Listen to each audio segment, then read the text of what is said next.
할렐루야. 우리 옆에 있는 분들과 인사하겠습니다. 주의 이름으로 사랑합니다. 축복합니다.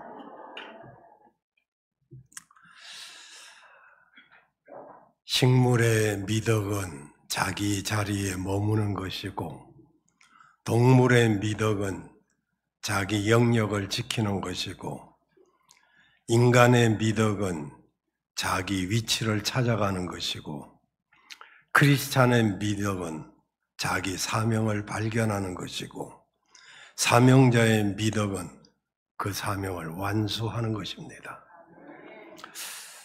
우리 교회 성경 공부 가장 먼저 하는 성경 공부는 확신 있는 천국 시민입니다. 우리 삶에는 확신이 굉장히 중요한데, 아무리 배우고 잘나고 훈련을 받았어도 확신이 없으면 그는 인생에 승리할 수가 없습니다. 그 화이브 확신 중에 첫째는 구원의 확신. 정말 나는 오늘 죽어도 천국 갈 수 있다, 구원받았다는 확신은 우리 그리스도인들에게 굉장히 중요한 확신입니다. 두 번째로는 제사함의 확신. 나의 모든 죄는 주홍같이 붉을지라도, 먹보다도 금을지라도 하나님께 용서받았다는 확신이 있으면 그는 참된 기쁨을 얻게 됩니다. 세 번째로는 기도 응답의 확신. 나는 기도하면 응답받는다는 그런 확신. 네 번째는 인도함의 확신. 하나님이 나를 인도하고 계시다는 그 확신이 있으면 어딜 가도 담대하게 됩니다. 그리고 다섯 번째는 승리의 확신. 최후의 승리자가 진정한 승리자이듯이 정말 그 인생의 굴곡이 많을지라도 끝에 가서 승리하면 진정한 승리자가 되지만, 그가 초반에 승리했다 하더라도 마지막에 지면 그의 인생은 비참하게 되는 것입니다. 이 다섯 가지 확신 이외에 오늘 본문 말씀에 의지해서 주께서 나와 함께 하신다는 임마누엘 확신이 여러분에게 오늘 말씀 듣는 중에 임하기를 바랍니다. 정말 주님이 나와 함께 하신다는 확신, 임마누엘의 확신. 주님은 나와 함께 하십니다. 아멘 하신 분들에게, 주님은 우리 가정에 함께 하십니다. 주님은 나의 자녀들에게 함께 하십니다. 주님은 나의 사업에 함께 하십니다. 나의 삶에 반드시 함께 하신다는 그 확신이 여러분에 있기를 바랍니다. 만약에 안 믿어지면 믿어질 때까지 기도하시기를 바랍니다. 재능이 없어서 실패하는 사람보다는 확신이 없어서 실패하는 사람이 더 많은 것을 보게 됩니다. 현대인들은 고독합니다. 친구가 있는데도 고독감을 느끼고 군중 속에서도 외로움을 느끼는 것이 오늘날 현대인들입니다. 내가 어려움을 겪고 있거나 아니면 내가 실패했을 때 여러분과 가깝다고 생각하는 친구를 한번 찾아가 보십시오. 전과 같지 않다는 것을 느끼게 될 것입니다. 내가 그 사람보다 월등히 잘 됐다고 한번 가정해 보십시오. 축하하는 사람보다 시기하는 사람이 훨씬 많은 것을 알게 될 것입니다. 좋은 관계였는데 어느 날 갑자기 멀어진 사람도 있을 것입니다. 그런데 우리 하나님 아버지는 언제 어디서나 나와 함께 하십니다. 주께서 함께하는 사람, 사실은 든든한 사람이고 행복한 사람인 줄로 믿습니다. 나는 오늘 본문 9절 말씀을 가지고 9절 끝에 여호와께서 너와 함께 하느니라 이 말씀을 제목으로 삼고 함께 은혜를 나누기를 원합니다. 먼저 하나님이 함께 하시면 어떻게 되는가? 첫째로 절대 안전합니다. 이 세상에 여러분들의 생명과 재산과 자녀를 진짜 책임져 줄 것이 무엇이 있습니까? 가만히 생각해 보면 어쩐지 불안하지 않습니까? 저는 자랑이 아니니까 이해하고 들으십시오. 저는 운전을 잘합니다. 차에 타면 내 나이 또래는 감각이 떨어지고 간혹 접촉사고도 난다고 그러고 면허증을 반납한 사람들도 주변에 많이 있습니다. 근데 나는 차에 타면 전면이 다 파악이 됩니다. 저 차가 어디로 갈지 어떻게 행할지가 보입니다. 그러나 그냥 끝 아닙니다. 내가 아무리 교통법규를 잘 지키고 운전을 잘한다 해도 정말로 안전할까요? 그 핸들이 나의 안전을 책임져 줍니까? 항상 운동한다고 건강이 안전합니까? 때때로 보약을 먹고 몸을 챙긴다고 건강이 안전합니까? 도움은 되겠지만 전혀 아닙니다. 우리 교회 자녀들은 그런 자녀들이 없겠습니다마는 언젠가 제가 이 이야기를 소개한 적도 생각이 납니다. 요즘 젊은이들이 얼마나 영악한지 어느 집 며느리가 명절 때 편지를 보낸 걸 소개한 적이 있었어요. 오늘 다시 소개를 하면 며느리가 편지를 보냈습니다. 아버님, 어머님 보세요. 우리는 부모님의 기쁨조가 아닙니다. 나이 들면 외로워야 맞지. 그리고 그 외로움을 견딜 줄 아는 사람이 성숙한 사람입니다. 자식, 손자, 며느리에게 인생의 위안이나 기쁨이나 안전을 구하지 마시고 외로움은 친구들과 달래시기를 바랍니다. 죽을 땐 누구나 혼자입니다. 그 나이에 외로움을 품을 줄 아는 사람이 사람다운 사람이고 나이 들어서 젊은이같이 살려고 하는 것이 어리석은 것입니다. 마음만은 청춘이고 어쩌고 이런 어리석은 말씀은 제발 하지 마세요. 나이 들어서 마음이 청춘이면 오히려 주책바가지인 걸 알죠? 늙으면 말도 조심하고 정신이 쇠퇴해 판단력도 줄어드니 남의 일에 훈수 드는 일도 삼가해야 되고 세상이 바뀌었으니 내 가진 지식으로 남보다 특히 젊은 사람보다 더 많이 알고 대접받으려고 하는 것도 그런 편견도 버려야 됩니다. 나이 든다는 건 나이라는 권력이 생긴다는 것이 아니라 자기 삶이 소멸해 가는 것을 깨닫고 혼자 조용히 물러나는 법을 배우는 과정이 되어야 될 것입니다. 그리고 전화를 몇 개월에 한 번 하든 1년에 한 번 하든 평생에 한 번 안 하든 그것이 뭐가 그리 중요하길래 그것 가지고 매일 애비를 그렇게 귀찮게 한단 말입니까? 마지막으로 이번 설날에는 성환이, 병환이 데리고 몰디브로 여행 가니까 내려가지 못하니까 그렇게 하시고 10만 원 어머니 통장에 넣었으니 찾아 쓰세요. 며느리 올림.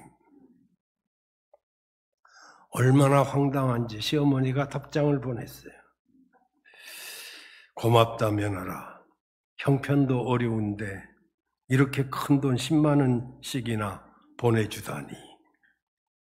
이번 설에 내려오면 선산 판 거 90억 하고 도로 난다고 해서 보상받은 60억 하고 해서 삼남매에게 골고루 나눠주려고 했는데 너는 바쁘다고 하니 두 아이들에게만 나누어 주겠노라.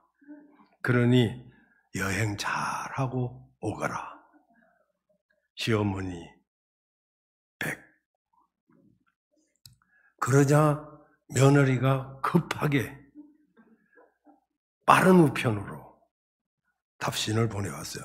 헉, 어머니, 친정 부모님한테 보낸다는 편지가 잘못 들어갔네요. 친정에는 몰디브 간다고 해놓고 이번에는 시댁에 가서 열심히 섬기고 정말 그러려고 했는데 어머니 좋아하시는 육포 잔뜩 사갖고 내려갈 테니까 항상 딸처럼 여겨줘서 고맙습니다. 추신, 오늘은 왠지 어머니를 엄마라고 부르고 싶네요. 엄마 사랑해요. 시어머니가 또 답장을 보냈어요. 사랑하는 며느라, 엄마라고 불러줘서 진짜 고맙다. 근데 이걸 어떻게 하면 좋냐? 내가 나이가 먹으니까 눈이 어두워가지고 만 원을 쓴다는 것이 억울했었구나. 선산 거 90만 원 하고 도로 보상비 60만 원 하고 150만 원 너희 삼남매에게 골고루 나눠주고 내 유산을 완전히 정리하련다. 나도 오늘 너를 딸로 부르고 싶구나.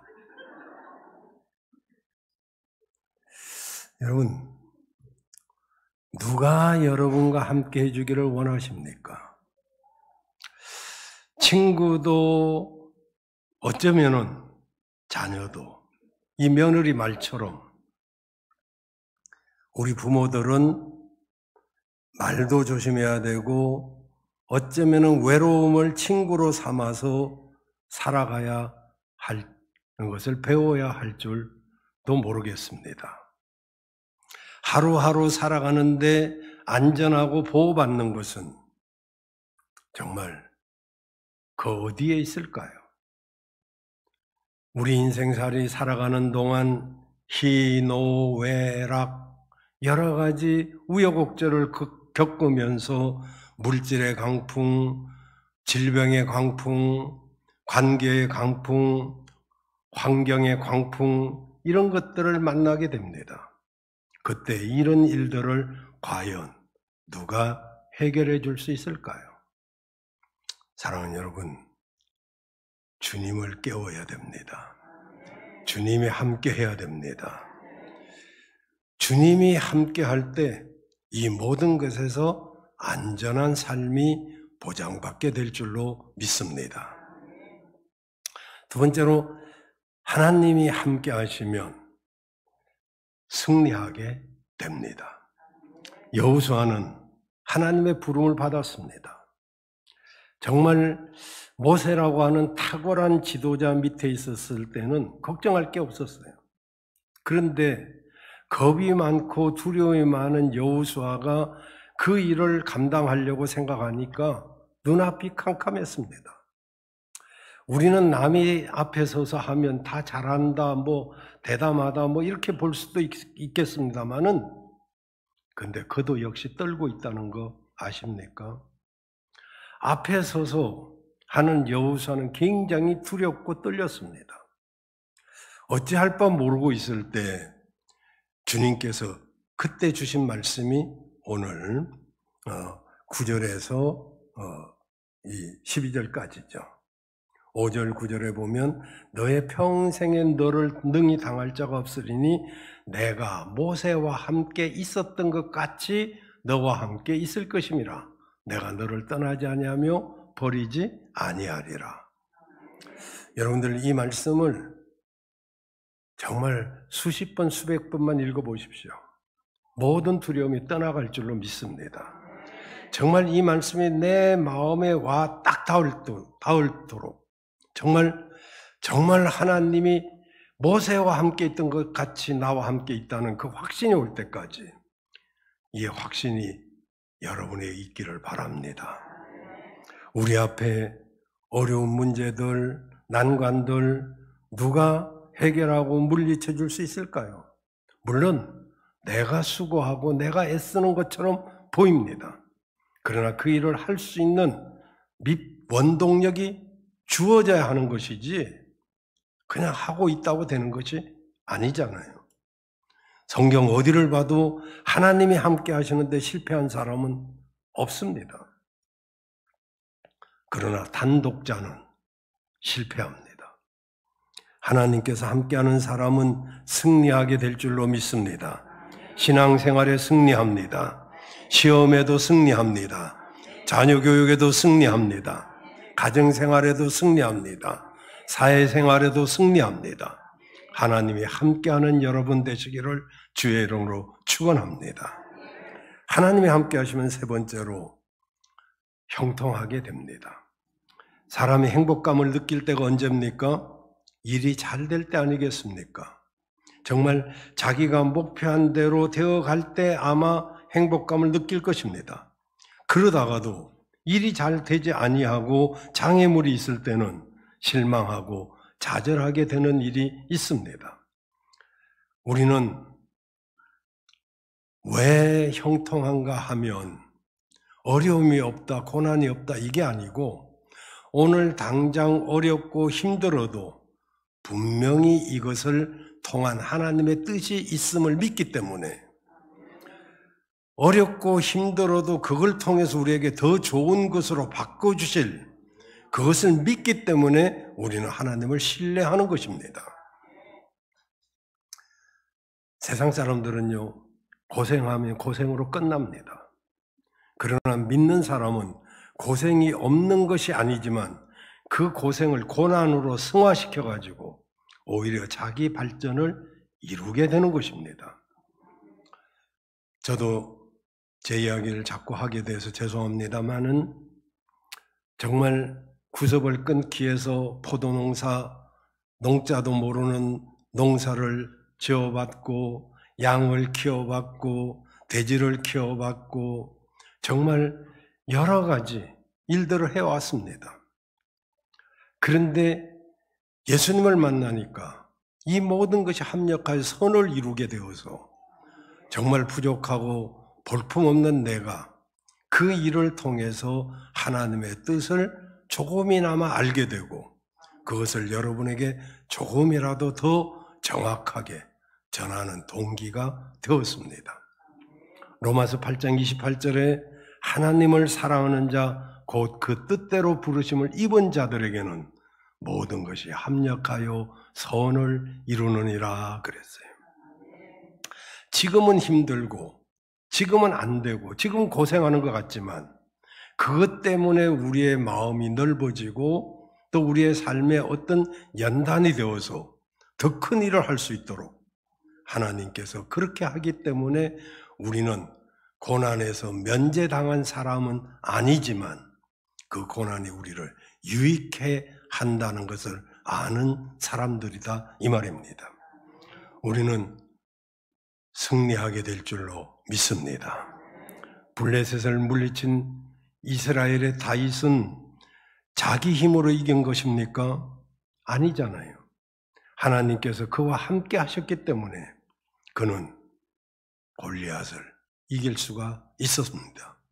내가 승리자가 되느냐 실패자가 되느냐 다른 데 있는 것이 아니라 하나님이 함께 하느냐 하지 않느냐에 있습니다.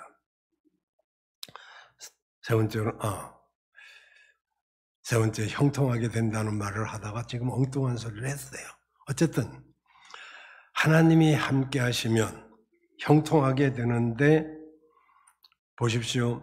창세기 39장 2절에 보면 요셉이 보디발의 집에 있을 때 하나님이 그로 하여금 형통한 자가 되어서 그 집 주인 애굽 사람의 집에 있게 했다고 했습니다. 남들이 볼 때는 노예로 팔려갔는데 무슨 형통입니까? 근데 하나님이 요셉과 함께 하기 때문에 그가 형통한 사람이 되었습니다. 5절을 보면 39장 5절을 보면 보디발은 복받을 일을 한 적도 없고 복받을 사람도 아닙니다. 그런데 중간쯤 보면 여호와께서 요셉을 위하여 요셉 때문에 그 애굽 사람의 집에 보디발이죠. 복을 내리심으로 여호와의 복이 그 집과 밭에 있는 모든 소유에 미친지라. 복받을 일이 없는 사람도요, 하나님이 함께하는 사람이 들어가면 그 집이 복이 된다는 거예요. 저를 밥을 사준 사람 혹 알는지 모르지만 저 중교통 어디 저기 식당에 가면 예수 안 믿는 사장님입니다만은 내가 뭐 엄청 좋아합니다. 우리 목사님 오셨다고 뭐 야단납니다. 주변 사람들한테 조금 내가 창피할 정도로 막 목사님 오셨다고, 우리 목사님 오셨다고. 왜냐면 내가 가면 손님이 많이 온대요. 식당 하는 분들 내가 가면 손님이 많이 와요. 아멘 하시는 분만. 요셉을 위하여 보디발에게도 복을 주셨는데 보십시오. 나와 여러분은 하나님이 함께 하시기 때문에 형통한 사람인 줄로 믿습니다. 여러분이 아멘 안 해줘도 나는 그렇게 믿고 있어요. 나는 복 있는 사람이라고 믿고 살아왔고 또 복 있게 살았고 또 지금까지도 복이 있습니다. 하나님께서 나랑 비교할 수도 없는 정말 요셉같이 탁월한 사람이니까 복을 받았겠지? 아닙니다. 그도 하나님이 함께 하심으로 형통한 사람이 된 줄로 믿습니다. 여러분들에게 하나님이 함께 하시면 여러분 모두도 형통한 사람이 될 줄로 믿습니다. 그럼 두 번째로 하나님은 언제 우리와 함께 하실까요? 첫째로 환난 중에도 함께 하십니다. 우리는 너무 단편적으로 생각할 때가 많아요. 일이 잘 되면 무조건 축복이라고 생각하고 안 되면 하나님이 어디 있냐고 막 돌변하고. 여러분, 내 자식이 병상에 누웠다고 아빠 엄마가 자식 곁에서 떠나갑니까? 환난 속에서도 하나님이 함께하고 계셔요. 어쩌면 더 마음 아파하실지도 몰라요. 하나님은 나와 여러분을 과잉보호하기를 원치 아니하시고 우리 스스로 이기기를 원하시지만 언제든지 우리 곁에 계시는 줄로 믿으시기를 바랍니다. 가장 어려울 때도 함께 하셔요. 여러분, 바울과 실라가 복음을 전하다가 빌립보 감옥에 들어가게 되었습니다. 그런데 그 감옥 속에서 그들과 함께 하셨어요. 정말 왜 복받을 일을 했는데 복이 안 오고 우리한테 이런 고난이 오느냐고. 얼마든지 바울과 실라가 원망할 수도 있었지만은 그런데 하나님이 그들과 함께 하심으로 그들이 그 고난 속에서 빌립보 교회가 탄생되는 놀라운 일이 일어나게 된 줄로 믿습니다. 여러분, 하나님은 여러분이 어려울 때도 함께 하시는 것을 믿으시길 바랍니다. 반드시 그 어려움이 혹 필요하기 때문에 우리에게 주어지는 것이지 그 어려움 왔다고 하나님이 우리 곁에 안 계신 것이 아니라 이 말입니다. 그런가 하면 하나님은 우리가 축복된 일이 있을 때도 함께 하시는 줄로 믿습니다. 사람들은요, 간사해가지고 내가 좀 잘 되면 내가 잘해서 잘 된 것으로, 내가 안 되면 조상 탓으로 그렇게 누군가에게 탓을 하기를 좋아합니다. 그런데요, 여러분, 하나님께 영광을 돌리시길 바랍니다. 물론 나도 수고해야 되죠. 하늘은 스스로 돕는 자를 돕는 것이지 가만히 있는 사람을 축복하지는 않습니다. 뭐가 기복주의인가요? 복받을 일을 하지도 않고 복을 받는 원하는 것이 기복주의예요. 그러나 복받을 일을 하고 복받는 것은 전혀 기복주의가 아닙니다. 여러분, 하나님은 우리가 좋은 일이 있을 때도 함께 하시는 줄로 믿습니다. 어려울 때도 함께 하시고 환난 때도 함께 하시고 좋을 때도 함께 하시고 항상 여러분과 함께 하시는 하나님을 믿으시기를 바랍니다. 마지막으로, 그러면 어떤 사람에게 하나님이 함께 할까요? 정말 우리가 하나님 나와 함께 하시겠지 이렇게 생각한다고 하는 게 아니고, 하나님이 어떤 사람과 함께 하는 사람이 있습니다. 그 사람이 누구냐 하면, 첫째, 주의 일을 하는 사람과 함께 하십니다. 왕의 자리를 버리고 민족과 함께 고난의 길을 걸어가려고 했던 모세와 함께 하셨습니다. 오늘 5절에 보면 내가 모세와 함께 있었던 것 같이, 그죠? 모세는 가만히 있으면 왕이 될 수 있는 그런 사람입니다. 그런데도 그 왕의 자리를 박차고 민족과 함께 고난의 길을 선택했습니다. 그때 모세가 모든 것을 다 잃은 것 같은 40년을 광야에서 살았습니다. 말동무도 없었어요. 그렇게 애굽의 모든 문물을 다 배우고 아주 능력 있던 그 모세가 40년 동안 양하고만 있다 보니까 말수가 줄어가지고 말도 못하는 사람으로 바뀌게 되었어요. 그래서 주의 일을 할 때 나는 말을 못하는 사람입니다 라고 말할 정도로 그렇게 보잘것없는 사람으로 바닥쳤는데, 우리 눈으로 볼 때는 바닥친 거지만은 그러나 하나님이 함께함으로 그는 민족의 위대한 지도자가 된 줄로 믿습니다. 하나님은 여러분과 반드시 함께할 줄로 믿습니다. 주의 일이 도대체 뭡니까? 정말 전업으로 목회를 해야 주의 일입니까?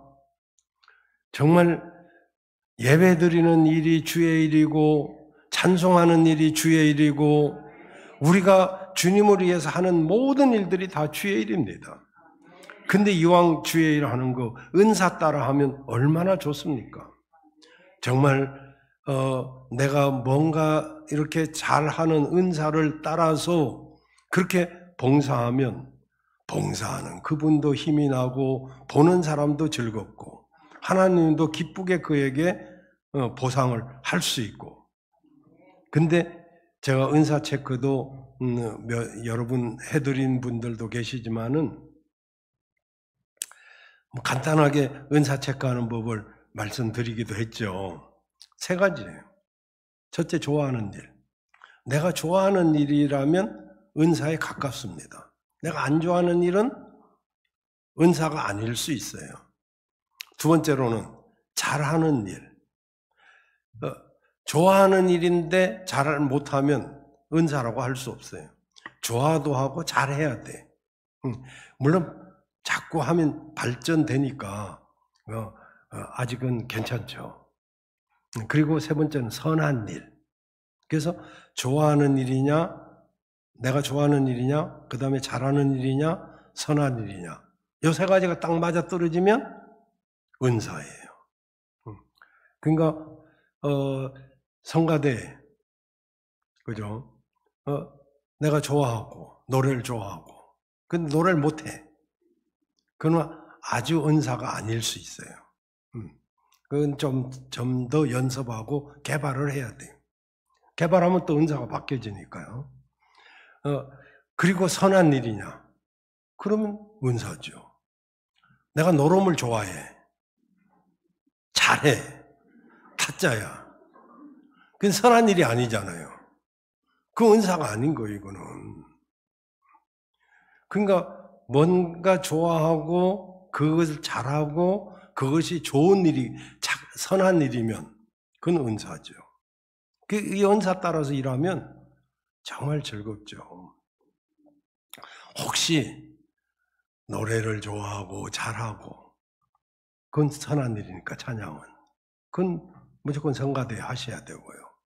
또 내가 안내 같은 걸 잘하고 사람 대하는 걸 좋아하고 이러면 섬김이. 또 음식 솜씨가 좋으면 주방, 그것도 저것도 없으면 나가다가 종이라도 하나 줍고, 엉덩이로 그냥 의자 삐뚤어진 거라도 하나 툭 쳐가지고 맞춰놓고, 이렇게라도 해야지 주의 일이 아니겠냐 말이죠. 하나님은 주의 일을 기뻐하시는 줄로 믿습니다. 우린 주님의 기뻐하는 일을 해야 될 줄로 믿습니다.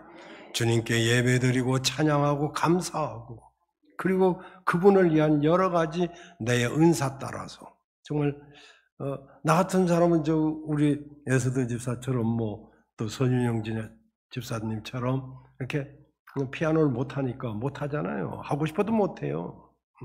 얼마나 감사한 일이요. 배워서 잘하는 것도 있지만은요, 하나님 앞에 기도하면, 그죠? 참 우리 교회 반주자들이 여러 분 있었고 또 여러분도 있지만은 그 중에 여러분들이 전문적으로 안 배웠어도 하나님이 그 손에 기름 부어 주시니까 선율을 탑니다. 선율을 타면요, 그 음이 아주 좋아요. 배워서 정확하게 하면 더 좋지만은 그렇지 못해도요, 어쨌든 하나님이 기뻐하는 일을 해야 될 줄로 믿습니다. 그 중에 영혼 구원하는 일도 하나님이 가장 기뻐하시잖아요. 그래서 예배하고 찬양하고 감사하고 영혼 구원하고 이런 일에 여러분이 쓰임받기를 바랍니다. 그러면 주님이 그와 함께 하셔서 그가 정말 안전하고 승리하고 형통하도록 인도해 주시는 것입니다. 두 번째로 어떤 사람과 함께 하느냐? 기도하는 사람과 함께 하십니다. 다니엘 6장에 보시면 다니엘이 기도합니다. 그런데 그 하나님께 드리는 그 기도로 올가미를 만드는 사람들이 있었어요. 대적자들이죠. 그래서 기도하면 사자굴에 던져놓는 그런 담화문을 발표하게 하고, 다니엘이 거기 걸려 들자 바로 사자굴에 집어던집니다. 그런데 하나님이 다니엘과 함께 하시니까 사자가 그 입을 자꾸로 잠근 것처럼 다니엘을 건들질 않습니다. 여러분, 이거 가능한 일 아니겠어요? 사자에게 포만감을 주면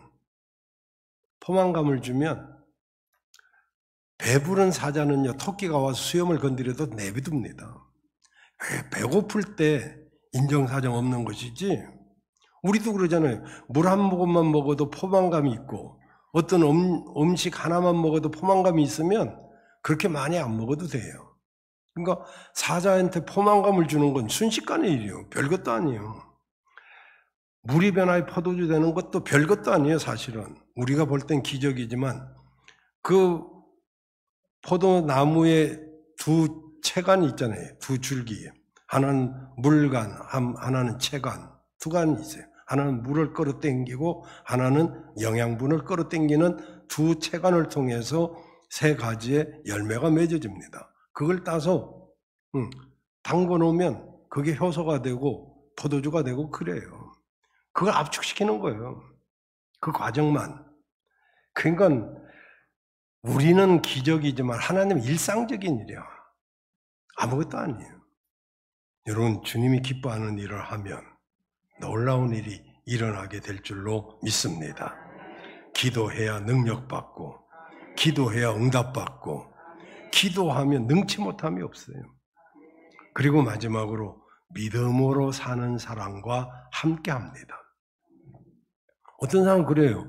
나 교회 다녀도 뭐가 되는 거 나 못 봤다.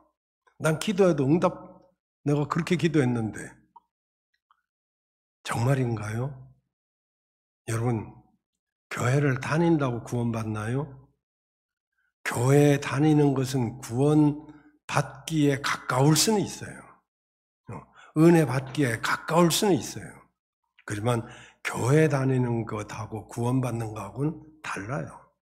구원받은 사람이 교회를 다니는 것이고, 교회를 다니면 구원을 받을 수 있게 될 뿐이지 구원받는 것이 아닙니다. 오늘도 예수님을 나의 구주로 영접하는 그래서 구원받는 여러분 되시길 바랍니다. 기도도 마찬가지예요. 기도도 믿음으로 기도해야지. 그냥 하나님 우리 가정 잘 되고 평안하고 건강하게 해주세요. 이건 안 믿는 사람들이 하는 기도예요. 이건 다 하는 거예요. 가정 평안하고 건강하고 그건 다 하잖아요.